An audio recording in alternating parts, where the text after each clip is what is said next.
Fakulteti i Infermierisë në Kolegjin AAB. Sot këtu jemi mbledhur për të shënuar ditën ndërkombëtare të Mbulimit Universal të Shëndetit me moton Shëndet për të gjithë dhe mbaje premtimin. Kjo është tryeza e radhës që organizon Fakulteti i Infermierisë. Ne kemi bërë vazhdimisht përpjekje që në kalendarin e ditëve ndërkombëtare të shëndetësisë të organizojmë tryeza të tilla dhe të diskutojmë me juve si student, por edhe me politikbërësit dhe me profesionistët e fushës për këto tema dhe të updatetohemi me informacionet e fundit. Agenda për sot është në këtë formë. Do të kemi 2 prezantime nga përfaqësuesit e Fondit Global dhe në këtë rast pastaj do të hapet debati për diskutim nga profesionistë shumë të fushës që na janë bashkangjitur sot, ku edhe gjej rastin t'i falenderoj të gjithë ata që janë sot me neve. Pa humbur kohë, fjalën e rastit përshëndetje e jap zëvendës rektorit, profesor Shëmsedin Vehapi. Faleminderit. Faleminderit dekan. Të dashur student, nderuar koleg, profesor, më lejoni që në emër të rektoratit Kolegjit AAB, në emër të stafit dhe studentëve t'i falenderoj mysafirët dhe t'i përshëndes, në veçantë i zonjën Majlinda Gjoci, profesoreshën e cila na vjen nga Fondi Global, të përshëndes kryetarin e ODV-s të infermierëve, profesorin Naser Rustemi, drejtoreshën e infermierëve dhe gjithë bashkëpunëtorët tjerë, të cilët njëkohësisht janë edhe profesorët juaj. Realisht me shumë kënaqësi erdha sot me përshëndet këtë aktivitet dhe organizim dhe jo pa qëllim ose pa arsye. E para duke qenë si përfaqësues i rektoratit, na bie hise si mikpritës me i përshëndet mysafirët edhe me nda kënaqësinë për faktin se kjo është një mundësi shumë e mirë që studentët tonë në mënyrë praktike me u bind ose me pasi dia teorike të cilën e mësoni të parcializuar në klasë shkafit i shërben. Edhe dyta duke qenë profesionist i sportit edhe edukimit fizik, me shumë kënaqësi marr pjesë në për debatet ku diskutohet për shëndetin. Këtu tema është shumë interesante dhe dita është e veçantë. Është shëndeti, dita universale e shëndetit, e cila asocion me faktin që ne duhet të bëjmë përpjekje që politikat shëndetësore ta prekin secilin pavarësisht cilës shtresi ta kanë. Mirë po besoj që është rasti mirë sepse në shumë takime ku flitet për problemet e shëndetit ne kemi shumë pikat përbashkëta si profesionist aktivitetit fizik edhe si mjek, po kemi edhe shumë pika në cilat nuk pajtohemi. Ato me çka nuk më pëlqen asnjëherë është që profesionist shëndetësor bëjnë pak ose heq për shëndetin e vetë. Nuk më pëlqen fakti që prej katit parë deri në katin e 4 gjithë ata që flasin sot për shëndetin më mush frymë edhe mos për shkak të kondicionit dopt fizik. Realisht, ndoshta është ma shumë shaka kjo se sa që është e vërtet. Mirë po, ju kisha lut si profesionist shëndetësor, aty ku keni mundësi, leni hapësirë gjithmonë edukimit për ma shumë aktivitet, sepse shëndeti i mirë fill qëndron në preventiv. Ndoshta kjo ja zvoglon pak punën mjekëve, po nuk i len pa punë. Përsëri, po besoj që nuk mbetemi pa punë. Ne si AAB kemi pas ka herë iniciativën që bashkë Fakulteti Sportit, Drejtimet Shëndetësore, Fakulteti Arteve me marrë një fushat ku ne promovojmë mënyrën e shëndetshme të jetumit. Me fotografi, me informacione, me vizatime të cilat nga njëherë nga hecëm çdo 10 metra na e përkujtojnë që e kena harru vetveten. Ju falemderit, unë po shpresoj që sot keni me pas një debat të frytshëm. Falemderit gjithë. Faleminderit profesor Shëmsedin. Fjalën ja kalojmë profesoreshës Majlinda Gjoci për prezantimin e radhës. Faleminderit.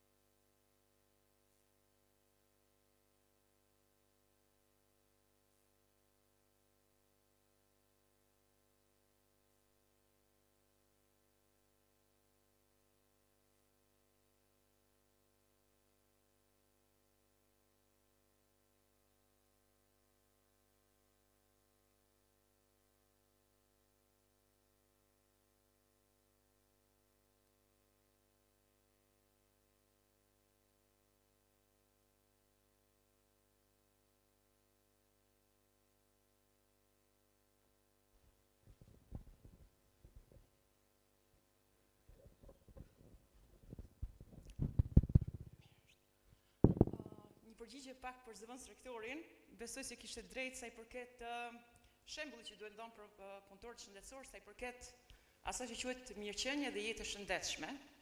Ishte pak shaka e hidhur, mirë po një shaka e vërtet, një realitet i vërtet.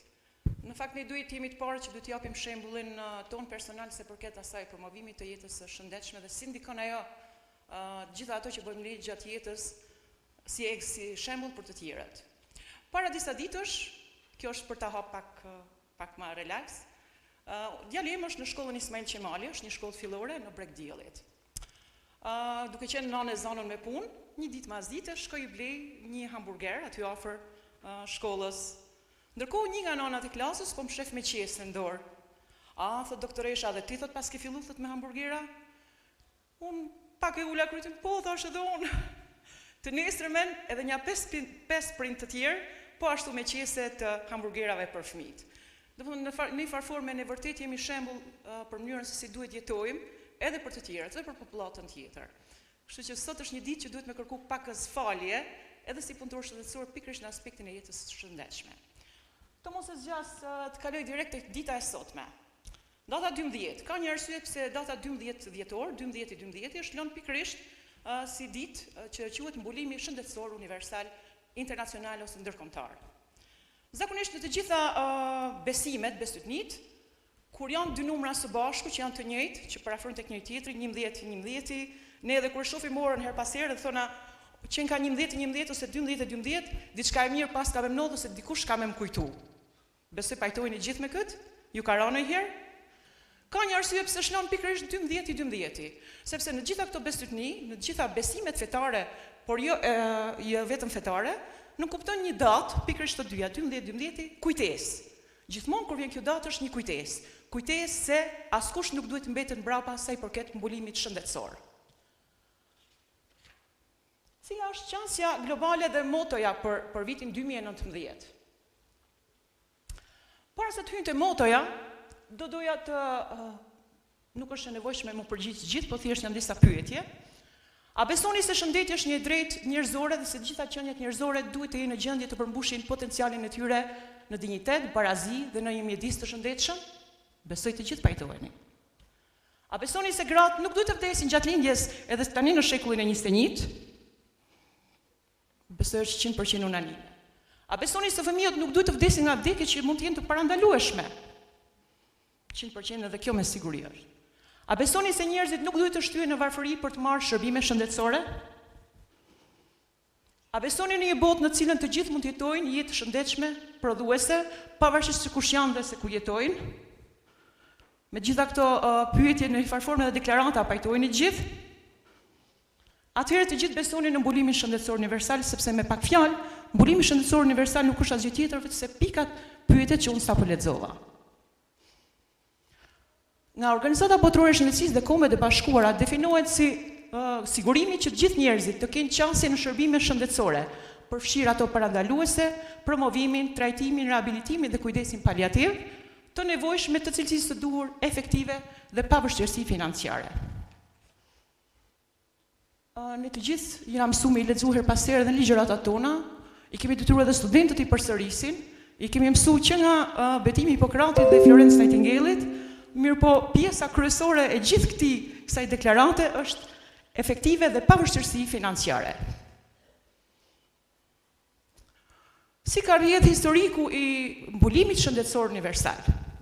Në fakt nuk kam shkuar më përpara se sa vitet 1883, shkurtimisht, 2-3 fjalë, që fillon me Bismarckun në Gjermani, të cilët për atëherë datojnë me atë që quhet pjesërisht mbulim shëndetësor universal.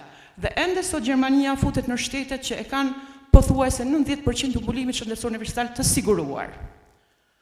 Prej vitit 1948 deri në vitin 2012, ka pas vit mas viti prej 48 që kur Organizata Botërore e Shëndetësisë e definoi të drejtën në shëndet si të drejtë bazike, kushtetuese, dhe deri në vitin 2012 deklaratat e Alma-Atës disa herë kanë përcaktuar shëndetin si të drejtë themelore, esenciale të individit. Prej vitit 2012 deri në vitin 2017, më në fund të 2017, pikërisht me 12 dhjetor, Organizata e Kombeve të Bashkuara e cilësoi e deklaroi këtë ditë si ditë ndërkombëtare të mbulimit shëndetësor universal. pritet që sot, pikërisht në Kombet e Bashkuara, përfaqësues të shumë shteteve, të bëjnë atë që quhet deklaratë strategjike, pikërisht çfarë do të ketë prej 2019 deri në vitin 2035 sa i përket mbulimit shëndetësor universal. Çdo vit del nga një moto e re. Jo po më tepër për të na deklaruar dhe për të na kujtuar her pas here, të gjitha ato që marrin vendime, që shikoni, keni dhënë disa deklarata, më në fund ju duhet vendosni, duhet mbani premtimin. Për mua është ndër motot më të mira. Është si një çekiç, nuk e di si më thon, një çekiç që i bën çdo vendimarrës, çdo politikani, çdo punëtor i shëndetësor në një farë forme që shiko, mbaj premtimin se cili do të ketë të drejtën në shëndet. Dhe jo vetëm shëndet, por pa nxjerr diçka nga xhepi. Mbulimi shëndetësor universal është një premtim për cilin duhet të veprojnë të gjithë. Është një qëllim thelbësor politik, i rrënjosur në të drejtën e shëndetit dhe një nga investimet më të zgjuara që çdo shtet apo komb duhet të bëjë. Vetë, siç e thash, 12 kujton mbajnë premtimin për shëndet për të gjithë. Në website-in e Organizatës Botërore të Shëndetësisë, këto janë faktet e fundit që kanë dalë, që të paktën gjysma e popullsisë së botës ende nuk ka mbulim të plot të shërbimeve themelore shëndetësore. Rreth 100 milion njerëz janë ende po shkojnë drejt varfërisë ekstreme, pikërisht sepse jetojnë me më pak se $1.9 në ditë, dhe ato duhet paguajnë edhe për kujdes shëndetësor. Mbi 800 milion njerëz, gati 12% e popullsisë së botës shpenzojnë të paktën 10% të buxhetit familjar për kujdes shëndetësor. Të gjitha shtetet anëtare të Kombeve të Bashkuara kanë rënë dakord që të përpiqen të arrijnë një mbulesë universale deri në vitin 2030.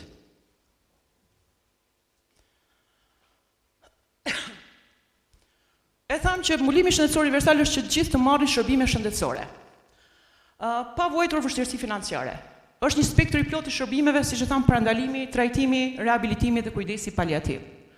U mundson të gjithëve që të adresojnë shkaqet më të rëndësishme shëndetësore, sëmundjes, vdekjes dhe siguron që ato të kenë shërbime cilësore. Të kenë mbrojtje nga pasojat financiare ose catastrophic cost, që quhet në gjuhën shëndetësore, pikërisht për shkak të patologjive që kanë, sidomos trajtimi i kancerëve, sëmundjeve kardiovaskulare e tjerë. E thamë që është një nga synimet afatgjata. Pavarësisht do ta shikojmë në debatin që me siguri do të zgjohet pas prezantimit të doktor Luzimit, do shohim se mbulimi shëndetësor universal nuk kupton që shëndeti ose është falas. Unë shumë herë ju them edhe studentave të mi, shikoni, ne thona që shëndeti s'ka çmim, por shëndetësi falas nuk ka.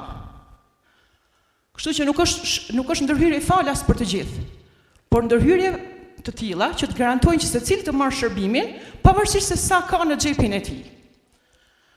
Nuk ka të bëjë vetëm me financimin. Shëndeti është një aspekt multisektorial, që ka të bëjë me shumë aspekte të tjera. Nuk është vetëm një paketë minimale e shërbimeve, pavarësisht se doktor Luzimi do të thotë, do ta shpjegoj pak për Kosovën, do shohim që tek ne ende përfshihet vetëm një paketë minimale e shërbimeve, atë quhet mbulim shëndetësor universal. Mbulimi shëndetësor universal ndikohet nga shumë faktorë dhe specifika. E para, demografia e një vendi, epidemiologjia që ka të bëjë me sëmundshmërinë, vdekshmërinë dhe shumë indikatorë të tjerë, kultura dhe historia e një vendi, aspektet social-ekonomike, kërkesat për shërbime dhe burimet e disponueshme. Cilat rrugë ka përcaktuar Organizata e Kombeve të Bashkuara dhe Organizata Botërore e Shëndetësisë si rrugë të cilat do të çojnë në atë që quhet mbulim shëndetësor universal 100%. Sigurimi udhëheqjes politike për shëndet. Sigurisht në gjatë debatit do të ketë edhe pjesëtarë të forcave politike, të cilët me siguri do të tregojnë se cilat janë rruga e tyre drejt mbulimit shëndetësor universal. Mos lini askënd pas, pavarësisht se ka qenë motoja e fillimit të mbulimit shëndetësor universal, përsëri përdoret çdo vit, që i rikujton të gjithë punëtorët shëndetësor, vendimmarrësit, qeveritarët, që shëndeti është për të gjithë dhe askush do të mbetet mbrapa në shëndet. Fuqizimi i rregulloreve dhe ligjeve. Për krahani cilësinë e kujdesit. Mbulimi shëndetësor universal nuk ka të bëjë me faktin vetëm të merret shërbimi shëndetësor, por shërbimi shëndetësor të merret me dinjitet dhe një cilësie të themelore. Investoni më shumë dhe më mirë. Të gjithë pak a shumë këtu janë ose profesor, ose kanë qenë vendimarrës, dhe e di që janë të njohur me faktet që një pjesë e madhe e buxhetit, jo vetëm Kosovë, për shëndetësi, do të quhet humbje gjatë përdorimit të buxhetit, keq përdorimi ose keq menaxhimi i buxhetit. Lëvizni së bashku, kur thona lëvizni së bashku nuk ka të bëjë me faktin që vetëm punëtorët shëndetësor, lëvizni së bashku të gjithë. Duke filluar prej qeverisë dhe gjithë të tjerat, si një ekip futbolli. Duket sikur mbulimi shëndetësor universal është diçka një fjalë shumë e madhe, a mundet më mat? Janë dy indikatorët kryesorë në cilët mundet më mat mbulimi shëndetësor universal, që është përqindja e popullatës që ka akses qasje në shërbimet shëndetësore me cilësi bazike, themelore, dhe përqindja e popullsisë që harxhon një sasi të madhe të ardhurash. Pra dy indikatorë, popullata që ka qasje dhe sa harxhon popullata për shërbime shëndetësore jashtë xhepit. Janë gjithsej organizata botërore e shëndetësisë i përdor 16 shërbime që i ka fut në atë paketën e mbulimit shëndetësor universal dhe i ka ndarë në 4 shtylla, që është shëndeti riprodhues i nënët, porsalindurit dhe familjes, sëmundjet infektive, sëmundjet jo të transmetueshme dhe kapaciteti dhe aksesi i shërbimit, qasja në shërbime. Doktor Lulzimi do të shpjegoj pak më qartë në kontekstin kosovar mënyrën se si duket mbulimi shëndetësor universal. Unë kam marrë një shembull nga Norvegjia. Norvegjia fundet në vendin e parë, në vendin e tretë në botë, por në vendin e parë në Evropë, sa i përket mbulimit shëndetësor universal, konceptet se si e ka implementuar. Shembulli ka të bëjë me ato që quhen migrant, që janë pa dokumenta në Norvegji, dhe ishte një debat shumë i madh që është ngrit vitin e kaluar, por edhe këtë vit, se sa janë të mbuluar ato me shërbime shëndetësore njëjtë si rezidentët që janë në Norvegji. Norvegjia ka pothuajse 99% të mbulimit shëndetësor universal të paguar me me një pagesë të vetme nga shteti. Shteti mbulon 90% të shpenzimeve, qoftë në spitalet publike, por edhe ato në private.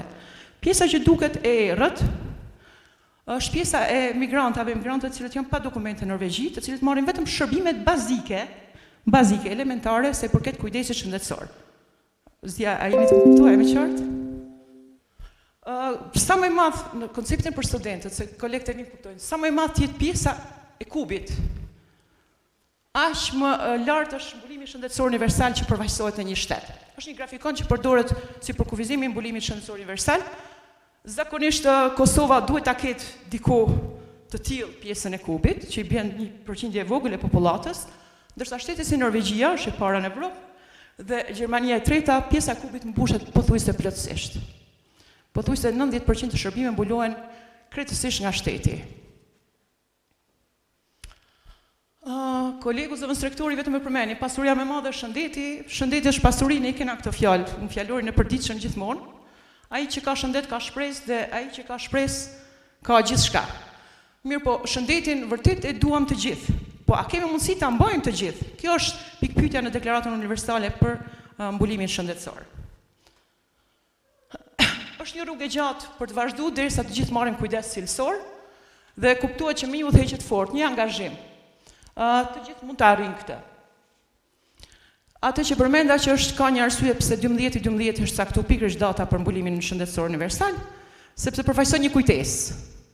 Kujtojuni që të gjithë kemi nevojë për shëndet. Varësisht se kush jemi, aty ku jemi duhet marrim shëndetin që na duhet. Faleminderit.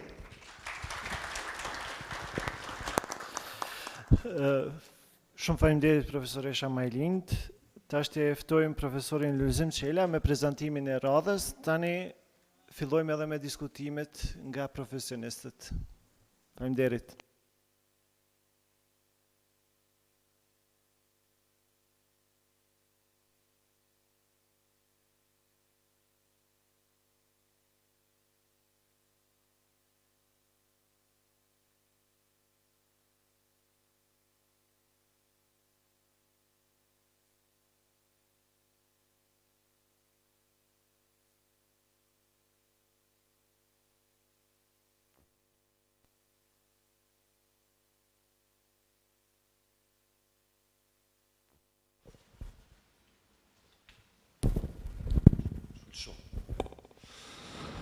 Ju mirëdita të gjithëve.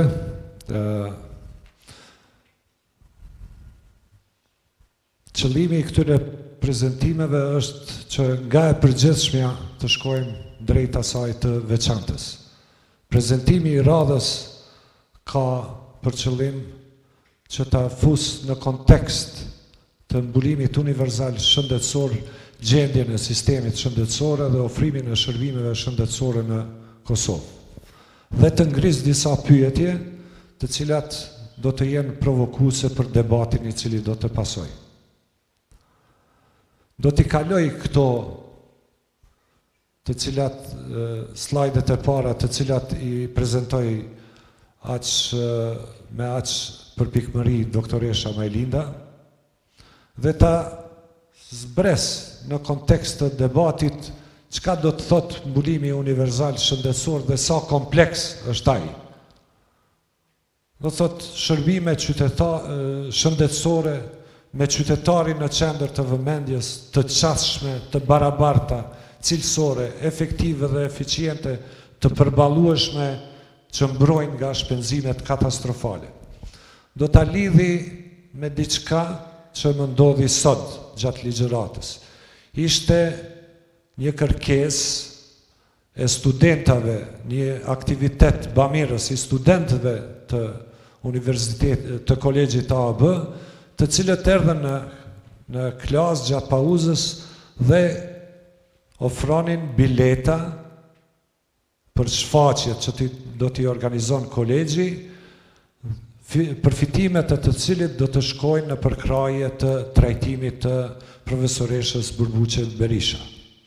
Dhe kjo është ajo për cilën po diskutojmë. A mundet një individ, çfarë është profesoresha Burbuqe Berisha, një artiste e madhe e Kosovës së sotshme, të përballoj shpenzimet katastrofale për trajtimin e smundjes së saj. Dhe kjo ndërlidhet me atë që nuk duhet ta lëmë as këtë pas, po duhet të ofrojmë shëndet për të gjithë. Kjo sfidë është edhe sfidë edhe sistemi e qeverisjes së Kosovës edhe sistemit shëndetësor në veçanti. Cila është korniza ligjore që e mbështet Mbulimin Universal Shëndetësor në Kosovë? Çfarë është qasja në shërbime shëndetësore dhe është ajo gjithëpërfshirëse? Sa investojmë në shëndet dhe cilat janë burimet e financimit për shëndet në Kosovë? Cila është përfshirja me shërbime themelore shëndetësore? Cila është gama e shërbimeve shëndetësore që ofrohen në Kosovë?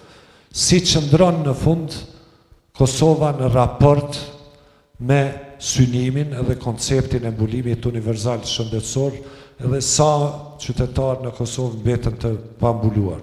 Këto janë pyetjet të cilat duhet të dhënë përgjigje.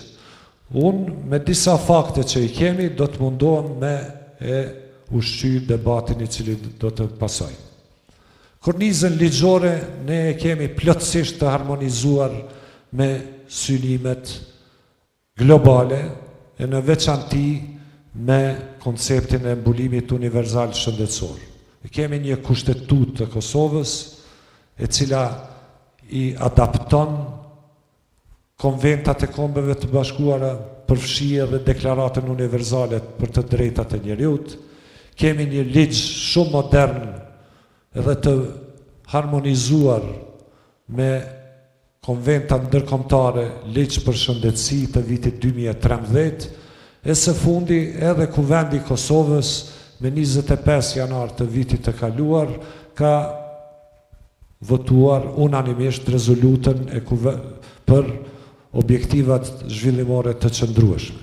Do të thotë, sa i përket këtij aspekti, ne kemi një kornizë ligjore e cila na obligon të gjithëve, veçanërisht vendimarrësit, politikbërësit që ta zbatojnë Mbulimin Universal Shëndetësor. Do t'i preki disa nene, disa pika të ligjit për shëndetësi.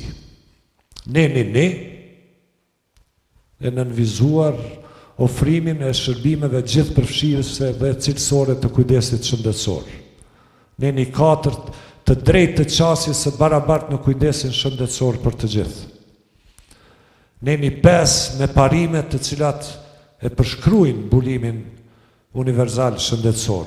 Barazin, gjithë përfshirjen dhe jo diskriminimin, cilësin, dëshmërin dhe llogaridhënien, dhënien e prioritetit të intervenimeve kost efektive, qëndrueshmërinë dhe vazhdimsinë, parandalimin dhe zbulimin e hershëm, bashkëpërgjegjësinë dhe solidaritetin. Të gjitha këto janë pjesë të konceptit të mbulimit universal shëndetësor, të cilat i kemi në kornizën tonë ligjore. E tash ai kubi i famshëm për të cilën foli doktoresha. Unë kom qenë pak ma modest dhe kom gjetë një kub i cili i përshtatet kushteve të Kosovës. Do thot, kemi një mbulim universal shëndetësor i cili nuk e mbush gjithë hapësirën e atij kubit imagjinar i cili përfshin 100% të mbulueshmërisë. Në aspekt financiar kemi mungesa të mëdha, në aspekt të shërbimeve të cilat ofrohen në Kosovë, po ashtu dhe popullatës e cila mbulohet me shërbime të gjithë përfshirëse gjithashtu. Edhe këto do t'i mbështes me disa fakte dhe figura. Financimi i shërbimeve shëndetësore ose sistemit shëndetësor, ose sa ne investojmë, sa shpenzojmë për shëndetësi. Kosova hyn në grupin e shteteve që kanë upper middle income ose të hyra mesatare të larta. GDP-ja e Kosovës ka hyp në 7.9 miliard dolar ose 7.1 miliard euro në vitin 2018. GDP-ja për kokë banorit është afër 4.000 euro për kokë të banorit. Këto janë të dhëna të cilat figurojnë në webfaqen e Bankës Botërore. Po sa investon Kosova në shëndet? Analiza e cila është bërë në vitin 2016 për të qenë më i sakt, tregon se ne harxojmë diku rreth 360 milion euro në vit për shëndet, do thotë shpenzimet totale për shëndetësi janë në atë nivel, me ekstrapolim për këto 2 vitet e fundit, do thotë ne jemi dikur në vlerën prej 380 milion. Shpenzimet për shëndetësi që vinë nga të hyrat publike, nga buxheti i Kosovës, vlerësohen të jenë 180 deri në 200 milion euro. Ose përkthyer për kokë banori 100 deri në 105 euro për kokë banori në vit. Krahasuar me Evropën ose krahasuar me shtetet e bashkuara të Amerikës dhe shtetet që kanë investim të lartë në shëndet, ne jemi diku rreth 100 deri në 130 herë më pak, sepse po flasim për shifra mishe. Pagesat nga xhepi për shëndet, do thotë atë që nuk e mbulon. Shteti mbulohet nga xhepi, direkt nga xhepi i qytetarëve të Kosovës, vlerësohen të jenë 160 deri në 180 milion në vjet,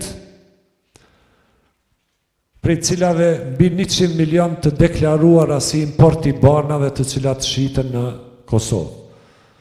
Ky raport i investimeve që i bën shteti dhe asaj që paguhet nga xhepi, sipas Bankës Botërore është 60% me 40%, dhe kjo e tregon atë gapin të cilën e kemi këtu. Do thot 40% të shpenzimeve edhe ashtu të investimeve të vogla në shëndetësi mbulohen nga xhepi i qytetarëve. Për të qenë situata edhe ma e mbështetur në fakte, përqindja e GDP-s, e cila harxhohet për shëndet, sillet në bazë të këtyre vlerave prej 4.1% deri në 5.5%.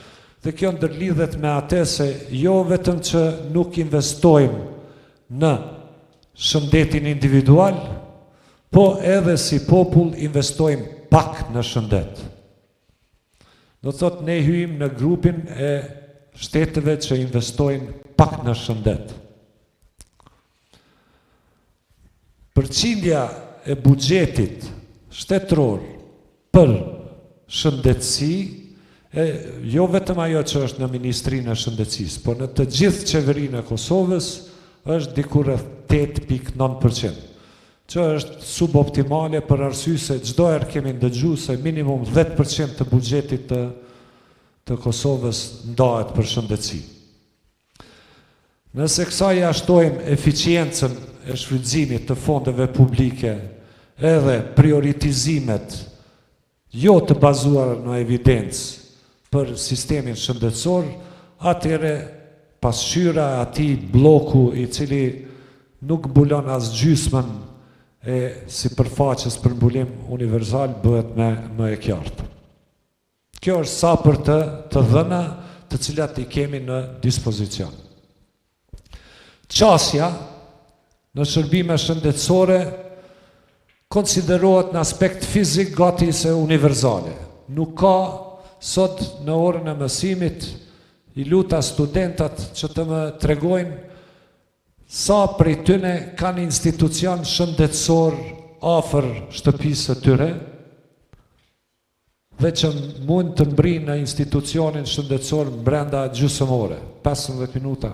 Të gjithë e ngritën dorën se ka institucione shëndetësore në kuptim fizik. Po kur bëhet pyetja sa prej atyne institucioneve ofrojnë shërbime gjithëpërfshirëse, me mjekun, infermierin, me furnizim të rregullt, me shërbime themelore për atë milje, atëherë numri i duarve që ngritën bjen në një numër shumë të vogël, zakonisht tek ata që jetojnë në vendbanime urbane. Dhe për këtë qasje në shërbime gjithëpërfshirëse barierat janë të shumta, financiare, edhe nga shteti, edhe nga qytetarët, inputet punëtorë shëndetësor, numri i mangët i punëtorëve shëndetësor dhe distribuimi i tyre, furnizimi dobët me bana e produkte medicinale esenciale, me aparatura gjithashtu, infrastruktura e dobët në shumë vende. Mungesa e shërbimeve në vend, do thot, nuk i kemi fare ato shërbime, diskriminimi, stigma, veçanërisht ndaj populatave vulnerabile, të marginalizuara dhe atyre në risk, dhe që për mua është më bezdisëse është rënja e besimit. Sigurimet shëndetësore, mos definimi i pakove të shërbimeve shëndetësore themelore ende mbetet sfidë e Kosovës edhe 20 vjet pas luftës.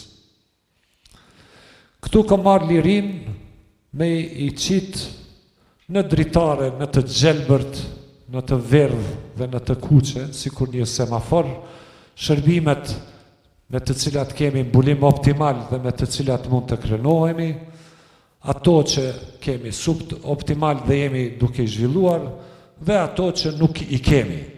Për arsye se kjo gotë mund të vështrohet edhe gjysmë e mbushur, edhe gjysmë e zbrazët. Varësisht a e shiqon atë optimisti, apo optimisti mirë informuar pesimisti.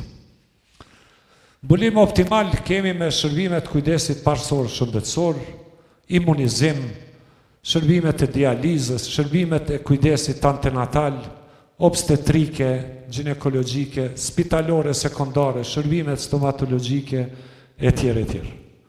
Mbulim suboptimal kemi sfida me shërbimet të nivelit terciar, kardiokirurgjike, të kardiologjisë, invazive, shërbimet onkologjike, neurokirurgjia, neonatologjia, kirurgjia plastike, diagnostika moderne, etj. Kemi, por a i përgjigjen ato plotësisht nevojave të shtetit. Edhe qytetarëve të Kosovës. Shërbimet që mungojnë, ato nuk po i përmendi për arsye se një Kosovë e vogël, ndoshta edhe nuk mund t'i arri. Edhe ato janë shërbimet shumë të specializuara të nivelit terciar, genetika, po ka shërbimet që mund t'i bëjmë. Gerontologjia, kujdesi paliativ. Është gjynah që na nuk kemi kujdes paliativ. Shkaktarët rëndësor janë të shumt, i dim të gjithë, po i kaloj mënyrë që të lo ma tepër kohë diskutimit, edhe të bëj pyetje të mëdha të cilat do ta ushqejnë këtë debat. Çfarë niveli të mbrojtjes shëndetësore meritojnë qytetarët e Kosovës? Gjithëpërfshirje apo diçka më pak dhe sipas mundësive? Çfarë modeli të sistemit shëndetësor na duhet për të arritur Mbulimin Universal Shëndetësor? Çfarë modeli të sistemit financiar shëndetësor na duhet për të mbështetur këtë? Si ta përmirësojmë nivelin e investimeve në shëndetësi dhe sa para duhet investuar në shëndetësi për të lëviz në drejtim të dur për të mbuluar në mënyrë universale të gjithë. Cilat popullata duhet të jenë në fokus ose me prioritet për të mbuluar me shërbime themelore shëndetësore dhe në cilat shërbime shëndetësore të reja duhet investuar. Këto janë vetëm disa pyetje të mëdha që dalin nga prezentimet që i bëri edhe doktoresha Majlinda edhe ky prezentim. Mbaje premtimin, kjo moto e famshme me 12 dhjetor 2019.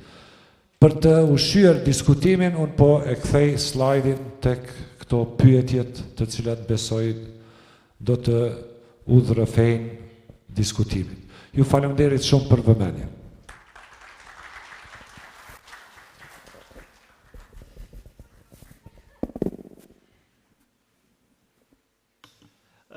Faleminderit profesor Luzim. Po besoj që slajdi që është mbrapa nesh është forma më e mirë e diskutimit nga çdo profesionist i radhës që do ta merr fjalën. Kështu që në këtë pikën e moderimit ma ke lehtësuar zakonisht shumë sepse nuk kam obligim u lodh edhe me përpilu pyetje të shtesë përveç atyre që janë këtu në slajd. Në bazë të radhitjes edhe rëndësisë pjesëmarrjes së profesionistëve të fushës, pa humbur kohën e kisha drejtu fjalinë dhe mundësinë e bashkëbisedimit tek kryetari i odës, sepse përfaqëson një numër shumë të madh të profesionistëve shëndetësor, edhe pjesa e mbulimit të përgjithshëm të shëndetit është edhe pjesa e resurseve humane, ku në këtë pjesë ai menaxhon dhe organizon një pjesë të mirë të sistemit shëndetësor, ku përfshin infermierët, mamit dhe gjithë profesionistët e tjerë shëndetësor. Zotin Aser, urnoni.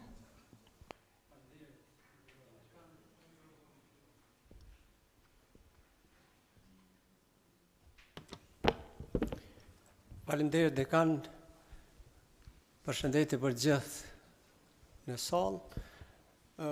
Unë fillimisht falenderoj organizatorën për ftesën që na ka bërë që të jemi në bashkëbisedim për këto çështje të cilat edhe këto pyetje që i parashtruan edhe profesoresha Majlindë edhe profesor Lulzimi, që me shumicën me këtyre pyetjeve na duhet pajtohum.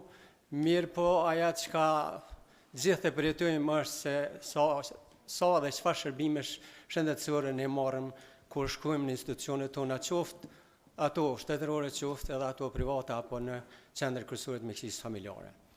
E dim gjithë se kemi probleme, edhe problemet janë të natyrave të ndryshme, gjithë përfshirëse për shkak, siç e përmend edhe parafolësit më herët profesoresha Majlinda edhe profesor Lulzimi, kryesisht bazoheshin në ato shifra që i dhanë, sa i përket edhe të pjesës financiare, po edhe pjesës tjetër, edhe mungesës në numër bukur të madh të banave të cilat veç e dim se sa kohë në mungojnë në institucione shëndetësore në Kosovë.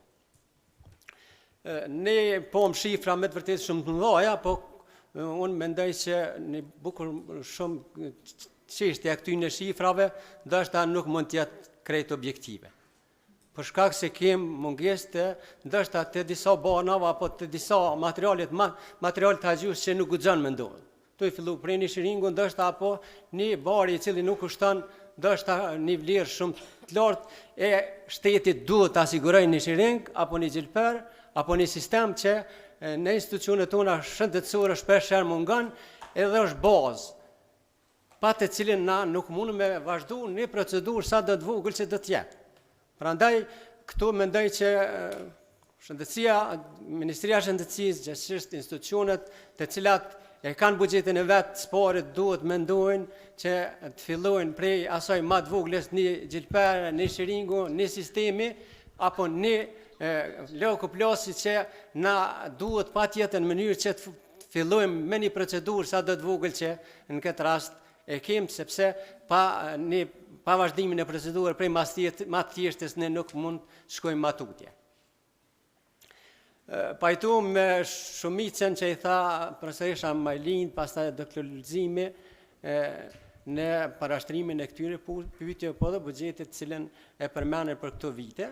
Mirë po nuk kam qara pa ndalë në çështjen e sigurimeve shëndetësore që për 20 vjet na jemi në vetë numra, me thonë, për shkak se gjithmonë thuhet që do të bëjmë për 1 vjet, 2, 3, 4, po 20 vjet kalun edhe nuk jemi absolutikisht në një çështje e cila është më e rëndësishme për gjithë popullatën e Kosovës, po njëkohësisht edhe për ne vetë punëtor shëndetësor, për shkak se veç e përmendim me keqare duhet ta përmendë edhe një profesoresh e cila sot duhet kërkon lëmosh, ndoshta në për institucionet gjitha të Kosovës në mënyrë që t'i ofrojmë një ndihmë sa do të vogël që ndoshta kishim ja bë. Prandaj këtu duhet punojmë kushdo që të vjen qeverinë të ardhmen që sigurimet shëndetësore t'jenë pika e parë, sepse pa sigurime shëndetësore na me të vërtet nuk di deri kur na do të shkojmë kur veç 20 vjet të bon, edhe nuk kem pikë referente se kur do të fillohet edhe do të fillohet më një herë mendoj se. Edhe gjithë duhet pajtohem që sigurimet shëndetësore do të jenë prioritet nga cilla do qeveri që vjen, në mënyrë që ta dim të fakt, unë e di se gjitha sigurimet shëndetësore nuk do të mbuluhen nga shteti, për shkak se është ndoshta një kosto shumë e lartë, po e di që participojmë gjithë ne që punojmë në për institucione shëndetësore, edhe besoj që një pjesë bukur e madhe edhe ata privat, ndoshta që edhe një bojk është interesuar që ta paguajnë një sigurim shëndetësor, po kur shkon tek personeli mjekësor ta merr një shërbim të mirë. Unë kisha mundal këto çështje, faleminderit shumë. Na kemi mundësi edhe ma tutje me vazhdu diskutimin, kështu që... Faleminderit shumë. Faleminderit, zoti Rostemi. Duke reflektuar nga jeta politike dhe aktiviteti i tij profesional, zoti Tryezë Sadiku si një ish zëvendës ministër i sistemit të shëndetësisë, por edhe një politik bërës aktual në pjesën e shëndetësisë, sa është adekuate kjo motoja e gjithë përfshirjes shëndeti për të gjithë dhe mbaje premtimin, ose mund të lidh me pyetjet që i kemi. Faleminderit. Faleminderit e kanë, përshëndetje për rektorin dhe kolegë tjerë që ishin në panel do prezantimit e tyre. Në fakt domon kemi për një temë që është sfidë jo vetëm për shtetin e Kosovës që i ka domon me 17 shkurt i bëjmë 12 vjet pavarësisë, po kanë edhe shtete që domon kanë harruar ndoshta ku kanë pas shpallën pavarësisë. Gjermania kanë sfida me sistemin shëndetësor. Prandaj nuk do duj me qenë realist edhe me mundu me qenë korrekt ato që mund ndryshohen, por sigurisht që ne nuk kemi mujt me pas mbulimit të shërbimeve shëndetësore që kanë shtetet Gjermania ose Zvicra ose Norvegjia që përmendën këtu, me cilat na sot ka njëherë mund të krahasohemi. Unë mendoj që ka pas lëvizje jo ndoshta të mjaftueshme, por ka pas lëvizje prej mbas çlirimit deri sot. Sigurisht secili na që jemi profesionistë shëndetësor, tunal vetëm klinikën apo në institucion shëndetësor ku ne punojmë dhe veprojmë, e dim çfarë shërbimi janë dhënë para 15 vite, çfarë japen sot. A ka mundësi që këto shërbime të jenë më efektive? Sigurisht. Unë mendoj që secila qeveri ka punu kush ma shumë e kush ma pak, por secilën herë edhe qeverita që po vinë, po vedisohen që investimet në shëndetësi janë investim në një farë forme edhe për zhvillim ekonomik, edhe për arsim dhe për gjitha, për arsye se në qovë se kemi njerëzit e shëndosh, sa ma shëndosh që kemi popullsinë, atër gjasat me pas rezultatën në gjitha fushat është më e mirë. Unë mendoj që edhe qeveria që do të ketë sigurisht shumë shpejt qeveri i Kosova, pikat kryesore të programit të shëndetësisë janë sfida që janë të mbulimit të shpenzimeve. Një prej tyre do të jetë mbulimi 100% me borna, domethënë në 2 vitet e para nuk do të ketë mendohet që do të kompletohet sigurimi shëndetësor dhe para se fillimit të mbulimit të sigurimit shëndetësor mendohet me pas 100% mbulim me borna nga lista esenciale. Ne është bërë vitin e kaluar, në fakt është bërë këtë vit lista e re esenciale, e cila ka fut shumë borna dhe realisht ajo rrit koston e shërbimeve, edhe mjetëve që do të paguhet kjo listë, mirë po qeveria, që besoj domethënë programi qeverisë që është bërë, që mendohet vjen qeveria e re pas zgjedhjeve, mendoj që do të ketë një program i cili domethënë do të garantojë mbulimin e kësaj liste. Pastaj do të ketë pajisje mjekësore, e cila në fakt nuk është realizuar, do të më përmend po edhe para 2 vjetë, tash bën 3 vjet bën në janar të vitit 2017. Qeveria të hershme ka aprovuar një kredi diku 50 milion pajisje mjekësore, me cilën konsiderohen që shumica e nevoja për aparatura mjekësore në institucionet shëndetësore do të plotësohen. Për arsye se ne sot i kem nivelin e tillë të pajisjeve mjekësore që edhe me pas sigurim shëndetësor e ke vështirë me dhon shërbime. Për shembull ne kemi një rezonancë, tash është ardhur e dyta, rezonancë magnetike, dhe aty edhe me pas parë sa dush nuk ke mundësi ti me dhon pa lënë njerëzit me prit. Ndërsa nëse njerëzit fillojnë me pagu shërbime shëndetësore, sigurim shëndetësor, ai ka me lyp shërbimin. Atëherë ne, si institucione, ose du me ofru shërbimin, ose në ato raste ti detyrohesh me ble shërbim pej sektorit privat, se nuk do të thotë që çdo herë ka me mbulu vetëm sektori publik këtë nevojat e domosdoshme, mirë po si hapi parë është menduar që ka më ble dikun rreth 50 milion më ble pajisje mjekësore, me çka do të rriten kapacitetet e aparaturës në institucionet shëndetësore. Pastaj do të punohet domethënë që bashkë këto 2 vite para edhe me u finalizu punë e sigurimit shëndetësor. Realisht ju e dini që sipas ligjit në fuqi për sigurimin shëndetësor në Kosovë do të pagu 7% të ardhra apo pe pagës. Shpesh ka pas dilemë që shumë është 7%, por atëherë nëse paguajmë vetëm 7%, çfarë kemi pasur shëndetësi? Sa të paguajmë shëndetësia, ne s'paguajmë për rroga, pastaj po duhet me pagu për xhepit cili personalisht edhe rritet shpenzimet e buxhetit ne duhet të qenë korrekt, shërbimet shëndetësore sot teknologjia po avancon në botë dhe janë shumë shtrejta dhe janë shumë kushtueshme edhe në botë, jo vetëm te ne. Për këtë arsye mendoj që 2 vite para së bashku me sistemin e sigurimit, sistemin të informimit shëndetësor, do të fillojë edhe sigurimi shëndetësor dhe faktikisht do të jenë 2 prej fushave që do ta ndryshojnë edhe mënyrën e financimit të sistemit shëndetësor, për arsye se përmes sigurimeve shëndetësore do të krijohet qasja e mbulimit të gjitha shërbimeve shëndetësore bazike, ku do të bëhen sigurisht gjatë kësaj periudhe edhe paketet bazike, se cilat shërbime ofrohen me sigurim shëndetësor, do të krijohen mundësi domethënë që me permisu gjendjen e këtij sistemi të krijuar. Ndërsa sa i përket cilat shërbime, ju e dini që sot sipas ulëmtimeve domethënë sidomos në Evropë problematikat kryesore apo vdekshmëri më të madhe të njerëzve shkaktojnë 2 probleme, sëmundjet kardiovaskulare dhe sëmundjet onkologjike. Fatkeqësisht edhe në Kosovë trendi është i tillë që problemet më të mëdha të popullsisë shkaktojnë sëmundjet kardiovaskulare dhe onkologjike dhe ne do t'i orientojmë dhe ka qenë të orientuar 4-5 vite të fundit edhe investimet në shëndetësi apo prioritet këtyre shërbimeve. Ju e dini që kemi pas kardiokirurgjinë që janë bën në tetor 2019 janë 4 vjet që ka filluar kardiokirurgjia dhe funksionon. Sigurisht janë rrit kapacitetet dhe do të më rritën e kapacitetet. E dyta, domethënë kardiologjia invazive domethënë është një shërbim që është bën 24 orë dhe sot domethënë në Kosovë mundesh me marrë shërbime të stendimit dhe apo bërja një koreografi dhe stendimi mund të bëhet domethënë po tentohet që më bë 6 orë të para, por aty që një luftë është domethënë 6 orë të para me bë intervenime të personave që kanë probleme me infarkt akut miokardit.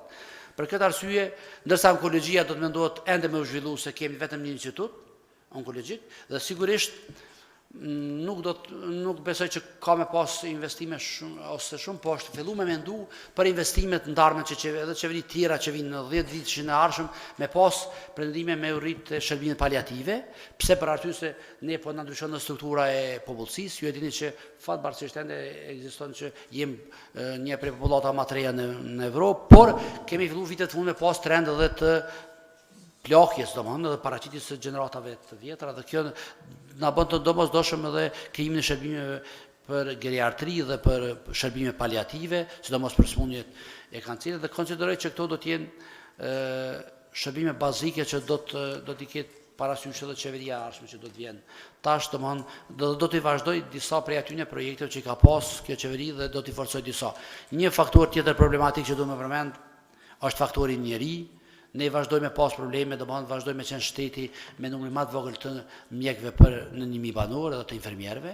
Diku ne kemi 1.19 ose 1.2 e kemi numrin e mjekëve ndërsa këtë vend rajoni kanë mbi 2 numrin e mjekëve në 1000 banorë, ndërsa numrin e infermierëve kemi ende shumë vogël dhe ne duhet përveç investimeve materiale do me investuar në faktorin njeri, që realisht është lënë kogja honash këto vitet e fundit. Do të me përmenda nuk kemi pas specializim që 4 vite në Kosovë. Nësa kemi plët çdo ditë ndëgjojmë që mjekët e ri po ikun jashtë Kosovës. Ne do dojmë po politika tilla, e përmendi edhe profesor Luli, domthonjë që zhvillimi i shëndetësisë tash po shkon në subspecializime, nuk ka më vetëm një specializim i përgjithshëm, por në subspecializime.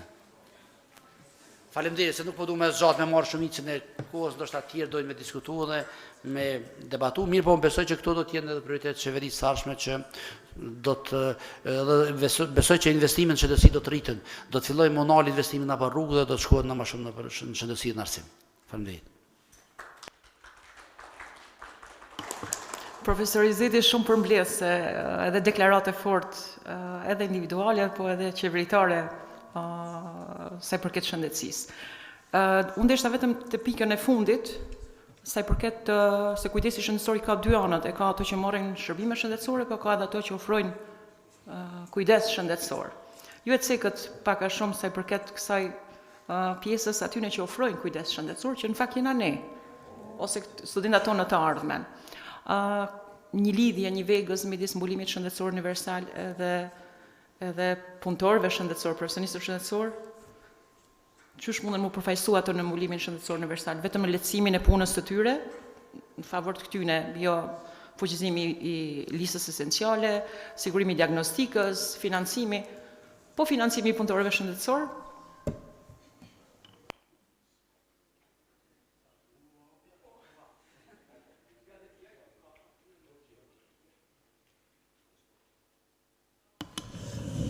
Okej, po besoj që të shku në hierarkinë dhe në strukturën e sistemit shëndetësor, është mirë të reflektojmë edhe pak nga kujdesi primar. Sot këtu me neve kemi Dr. Bujar Gashin, drejtori i Drejtoratit Komunës Prishtinës, edhe kishte mujt me na tregu në lidhje me mbulimin shëndetësor që ka Komuna e Prishtinës dhe infrastrukturën dhe burimet apo resurset humane që i përfshin. Faleminderit. Faleminderit dekan, përshëndetje për gjithë, veçanërisht studentat e AAB-s që janë ardhmja e këtij vendi, besoj. Dhe me këtë kuadër, me këtë kapacitet dhe këto punë që po bëhen, nuk dyshoj as pak që kanë me qenë shumë të përgatitur se ne që jemi tash. Përshëndetje për panelist, 2 profesorat me 2 tema shumë të qëllume. Kjo ditë dhe kjo temë, po besoj se çdo herë në Tryezat që organizon AAB-ja dhe institucione tjera, na shtyn pak më shumë me mendu dhe na shtyn me marrë obligime shtesë sa i përket të dhënave dhe detajeve të cilat dalin nga këto Tryeza. Nuk mbetet shumë e folë, doktor Zeti përmbledhi në mënyrë të shkëlqyeshme të gjitha pikat dhe ato ku pritet përmirësim dhe ku shpresojmë se do të ketë përmirësim për mbulueshmërinë universale sa i përket shëndetit.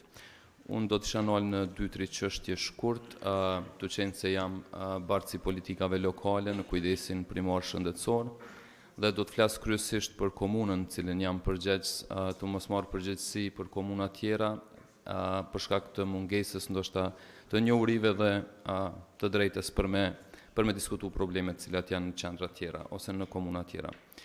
Komuna e Prishtinës, sa i përket shtrirjes së institucioneve, se ishte njëra prej pikave, ose gjithë përfshirjes shtrirjes së institucioneve në kryeqytet edhe në pjesë urbane dhe ato rurale, ka një shtrirje gjithë përfshirëse, racionale dhe që është një shtrirje bukur e mirë me një mbulueshmëri maksimale në kryeqytetin tonë. Problemet edhe sfida, do në sa i përket institucioneve ka një mbulueshmëri shumë të mirë, problemet me resurset humane i përmeni doktor Izeti janë si nivelin terciar, sekundar, gjithashtu edhe në nivelin primar. Edhe komuna jonë, si çdo komunë tjetër, përballet me këtë problem, një numër fiks i personelit prej pas luftës 871 punëtor mbetet edhe sot e kësaj dite. Pas luftës janë ndërtu me 10 institucione, 10 qendrat mjekësive familjare dhe numri punonjësve nuk është rrit as edhe për një.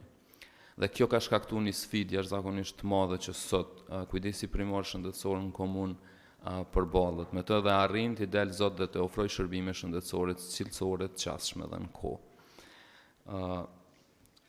Problem tjetër, e ndëgjova me shumë vendje të qenë se jam prej natyrës, jam në mes realist dhe optimist, e shoh gotën gjysmë të mbushur, jo gjysmë të zbrazur, dhe mendoj që ka vend për përmirësim edhe më tutje të shërbimeve shëndetësore. Jam këtu dhe ju me shumë të drejtë ju tregoj se në komunën tonë ofrohen shërbime në kohë, ofrohen shërbime cilësore dhe ofrohen edhe janë shërbime të qasshme për gjithë qytetarët e komunës së Prishtinës. Probleme sigurisht se ekzistojnë, probleme të izoluara ose incidentet vogla munden me qenë, mirë po mbikëqyrja dhe llogaridhënia është rrit jashtëzakonisht shumë vitet e fundit. Dhe kjo e bën edhe më të suksesshëm dhe më cilësor shërbimin shëndetësor. Problem të cilin u përmend edhe më herët është furnizimi i produkte medicinale, lista esenciale, e cila sidomos këtë vit na ka shkaktuar probleme të jashtëzakonshme në komunën cilën e përfaqësoj, që 5 muaj jemi tu furnizu jo esencialisht, po minimalisht me produkte medicinale, me gjitha mundësitë dhe kapacitetet që kemi, jemi tu mundu me mbulu atë hapësira, atë gap që është kriju nga lista esenciale, mirë për shumë shpejt, nëse nuk ndryshon diçka në nivelin qendror, do të përballemi me probleme. Shkurt veç për këto 2 pika, dhe një pikë shumë të rëndësishme përmendni doktor Izeti, programin e infarktit akut miokardit u harru mu përmend si program i cili është lansuar me tet korrekt, dhe është një bashkëpunim mes nivelit terciar dhe nivelit primar, fillimisht komunën e Prishtinës si pilot projekt, dhe rezulton të jetë i suksesshëm deri në këto momente që flasim. Mesatarja rritjes pacientit nga momenti i dhimbjeve të gjoksit deri në sallën e kardiologjisë invazive është 26 minuta dhe realizimi i rasteve deri më tani është në kohë rekorde prej momentit të thirrjes pacientit deri në vendosjen e stentit 78 minuta, që është larg 120 minutash. Faleminderit. Faleminderit doktor Bujar, po mendoj se secili prej panelistëve këto ka dhe angazhime tjera ditore, disa prej tyre kanë edhe mësim, kështu që po e besoj që bashkëbisedimin për ne që dëmbesemi mund ta vazhdojmë me një koktel rasti që do të organizohet jashtë qendrës mediale. Gjej rastin t'i falenderoj organizatorët, shumë faleminderit për këtë bashkëpunim dhe mbesim të hapur për partneritete dhe bashkëpunimet e tjera dhe gjithë juve që ishit këtu pjesëmarrës, shumë faleminderit që gjetët kohë dhe na u bashkangjitet. Faleminderit.